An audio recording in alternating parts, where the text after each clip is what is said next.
Straight question, ముఖ్యమంత్రి నువ్వు ఎవడువా question అడగనికే? Telangana రాష్ట్రానికి నువ్వు ముఖ్యమంత్రి. 8 సంవత్సరాల నుంచి 85,000 కోట్ల ధాన్యం కొన్నాం. మమ్మల్ని ప్రశ్నిస్తేందుకు నువ్వు ఒక్క గింజ కొనలే నీ ముఖానికి. Who are you to question us? మేమేమైనా లేఖ రాసి వరి ధాన్యం కొనము అని లేఖ రాస్తే చూపెట్టు. ఊకే పనికి మాల భాషను ఇయ్యకు. నీ సొల్లు పురాణం కాదు నీది, తలకాయ వలిపోతుంది మాది. మళ్ళా దయచేసి మళ్ళీ చేతులు జోడించి రిక్వెస్ట్ చేస్తున్న కేసీఆర్ని, కక్ష సాధింపు చర్యలు వద్దండి. ఎలక్షన్ అనేటి ఓడతాం గెలుస్తాం, పెద్ద సమస్య కాదు. బిడ్డ అమెరికాకి వెళ్ళి వచ్చింది, మళ్ళీ అమెరికా వీక్తుంది, పెద్ద పనేం కాదు.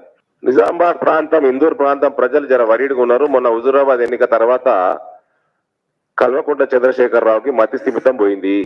దయచేసి ఎర్రగడ్డ హాస్పిటల్ వేయండి. ఆయన ఉన్నది లేనట్టు, లేనిది ఉన్నట్టు, నోరిప్పుతే అబద్ధం. ఇంకా ఫ్రస్ట్రేషన్ అయిపోతున్నది.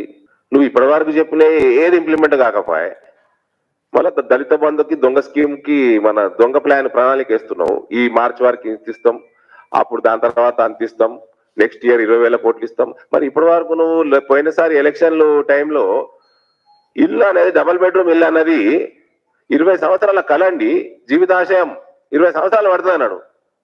8 సంవత్సరాలు అయిపోయాయి. ఏమే? ముఖ్యమంత్రికి చెవులు వినబడతలేవు, కళ్ళు కనబడతలేవు, అందుకే వస్తున్న ఎర్రగడ్డలు వేసారని. ఎక్కడ చూపెట్టండి. అంటే ఇష్టమున్నది వాగుతే అయిపోయిందా? తాగి వాగుతే అయిపోయిందా? చూపెట్టాను కదా ఎవిడెన్స్. నేను హుజూరాబాద్ ఎన్నికల్లో ఏదో ఆంధ్రజ్యోతిలో కేసు వేసారు ఇలా ఐటీ సెల్ మీద. నేనట ఒక కమ్యూనిటీని బూట్ల కింద పెడతానట. ఏడ చూపెట్టు మళ్ళీ అది లేదు. ఆంధ్రజ్యోతి పేపర్ పేరు పెట్టుకొని వేసిండ్రు. మీ యాజమాన్యం కేసు వేసింది కరీంనగర్లో. ఆ కేసు డీటెయిల్స్ కూడా ఆయన ఇష్టం ఉన్నట్టు మాట్లాడాడు. ఆయన ముఖ్యమంత్రి లేకపోతే ఇంకేంది? What else is? మళ్ళీ మమ్మల్ని బీజేపీలో మనుషులు ఆడుతూ, మరి నువ్వు మనిషివేనా?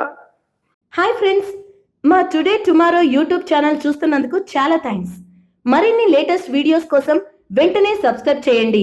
అలాగే ఈ బెల్ ని కూడా రింగ్ చేసేయండి. మా నోటిఫికేషన్స్ అన్ని మీ మొబైల్లో వస్తాయి. అలాగే మా వీడియోస్ మీకు నచ్చితే లైక్ చేయండి, షేర్ చేయండి, నచ్చకపోతే కామెంట్ చేయండి.